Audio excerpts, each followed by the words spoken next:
Hi, welcome to Bear Witness. I'm Robert Bettis. I would like to start this episode off by talking about something really awesome. This animal that we are talking about today, I have worked with personally. I have fed it, I have cleaned its habitat, I have held it, I have carried it, I have looked after it every day for a very long time. And when I had to move it to a different habitat and a different home, I was very hurt because this animal was very, very dear to me. But I'm here to share it with y'all. So if you're ready, just like I am, sit tight, hang on, and let's go. To kick off this awesome episode, we are going to talk about the corn snake. I know, another snake, but this one's different. With a length reaching up to 5 feet and a weight gaining up to 2 pounds, this snake can't go under the radar. Knowing that these corn snakes can gain up to 2 pounds, let's talk a little bit about their diet. The corn snake will eat mainly rodents. Now and then, they will scale a tree to eat bird eggs.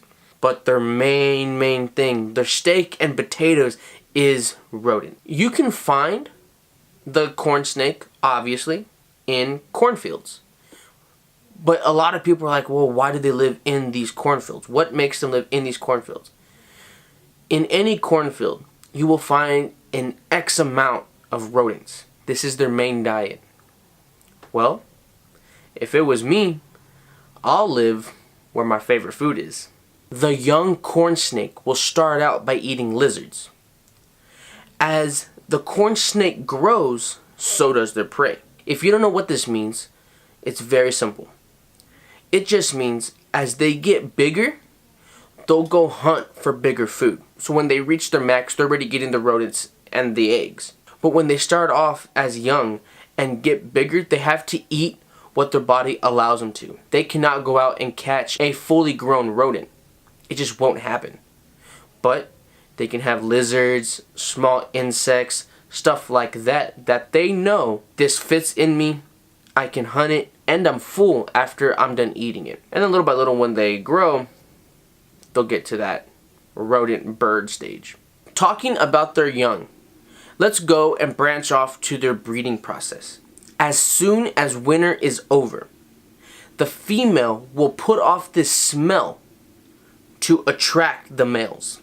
Once the male has caught a whiff of this scent, he will follow it till he finds that specific female and he will mate with her. This is really, really cool because just like deer, when they go into the rut, the doe will urinate places, and when the buck smells that, he knows, okay, this is different, she's ready to mate. Now, a doe who is ready to mate and a regular doe, when they urinate, it smells totally different.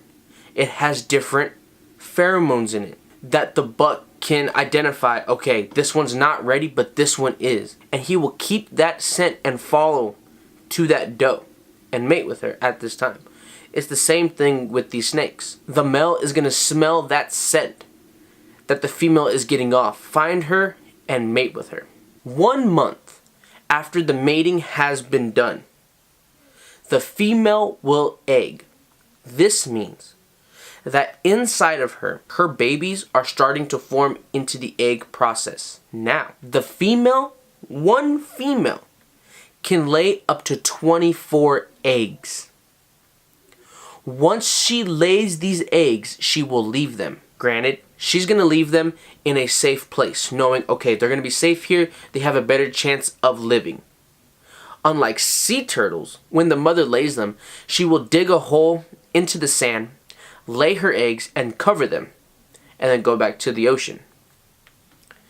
The babies then have to find their way out of the egg, out of the sand, and find their way back to the water. Not all of them make it, but the ones who do will then fend for themselves, find food, and grow to be these beautiful sea turtles. Going back to the snakes, after 10 weeks of them being eggs and them laying in their nest, they will hatch and they will go out and start living their life as a corn snake.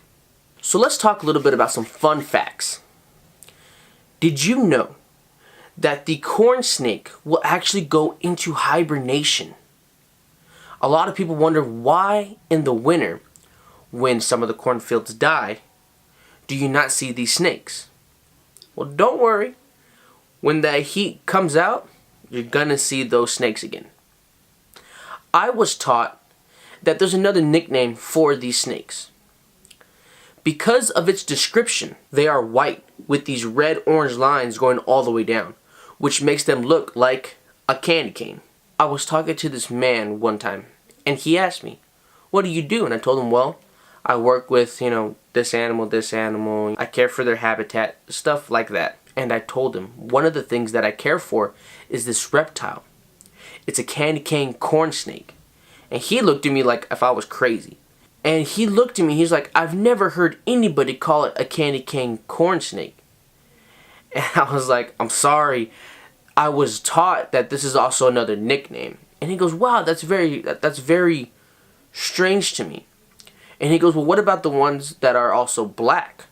I says, "Well, the name really won't switch over because they don't look the same." And he's like, "Oh, true."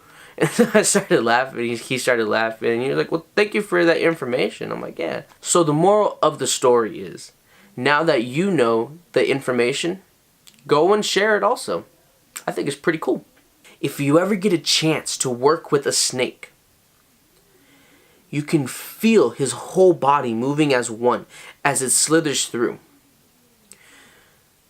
The snake that I worked with loved when I would just let him roam through my hands, or when I would let him just wrap around one hand and he would unwrap himself and crawl up my arm, and he loved to just lay on my arm. We would go out into the back of its habitat and it could get natural sunlight, and I would sit there and I would put my arm out and I would be here waiting, and he would sunbathe. He would slither back down my arm to my hand and just coil up, and he would wait there, and I knew, okay, well, he's ready to go back in. I would go back in, drop him into his habitat, and he would just chill. I would feed him, fill up his water, and then he'd just relax, I guess, the rest of the day, slither around his habitat. And it was a big habitat for this snake. Once he got his female, then it was like, okay, I'm going to spend a little more time with my female, getting to know her. And they were both in this habitat. But every day, at the same time, he's ready for his sunbathe. Let's talk a little bit about their lifespan. In the wild, they can live up to 6 to 8 years. That's pretty cool for a reptile. In conservation, they live a little bit longer, but most animals do, because they have medication, proper care, they have food that they can rely on, water they can rely on. I used to have this teacher back in high school, and it was aquatic science, which covered everything, obviously, aquatic. But one semester, he covered land mammals. It opened my eyes to everything. I've always been a fan of wildlife ever since I was a little kid. But that teacher kind of opened my eyes more to an animal itself. Every animal can feel when you mean harm or when you don't. And in conservation, when you give love to an animal, they will know what your intentions are. And they will live happy, stress-free. And this helps them have a longer lifespan. I want to thank that teacher who's out there. I'm not going to say his name, just in case he doesn't want to be mentioned. But I thank you for everything that you did for me back in high school. Now that we have talked about everything, I'm going to save this piece for last, but certainly not least. Let's talk about their bite. The candy cane corn snake won't bite as often. But if you do get bitten by this snake, a lot of people could have allergic reactions to it, which is so crazy to me. If you haven't been bitten by a snake, and Mom, if you're watching this video, I'm okay, but I have been bitten by a snake.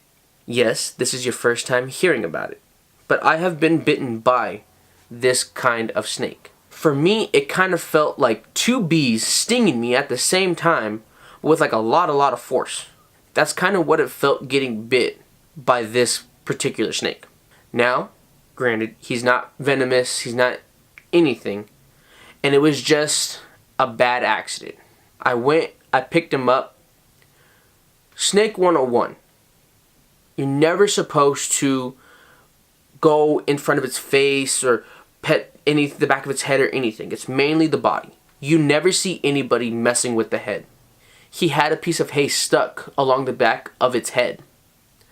So what I did is I went to go and get it out of there, and he turned, and when he turned, I guess he thought I was messing with his head on purpose, but he went and he bit me just right here. And I was like, oh! And so what I did is I grabbed the back of him and he let go. And so when he let go, I made sure he was alright and safe, make sure everything was good. I put him back in his habitat. I went, cleaned it up, I put some peroxide on it, and just put a band-aid. And I went back to work. But can you imagine if this was somebody else who was allergic to them, and they could have an allergic reaction, which it can be from just hives to a throat swelling. All animals have a self-defense. Yes, every animal can bite, can scratch, can do anything. But it's how you care for them that prevents that. Just like these caretakers for lions. They start them out as cubs and raise them all the way through. Now and then, they're gonna get some scratches. They're gonna get some aggression out of them. But those lions know they come and play with me, love me, feed me, and care for me every day. That's why you rarely see them getting attacked by them. Well, that's just another animal. And getting bit by a snake, it doesn't have legs or arms to run away. And when it's in your hands, it can't slither away. So what is it going to do? It's going to bite. But I'm good. And the people who've worked with me with snakes have been bitten, and they're all good.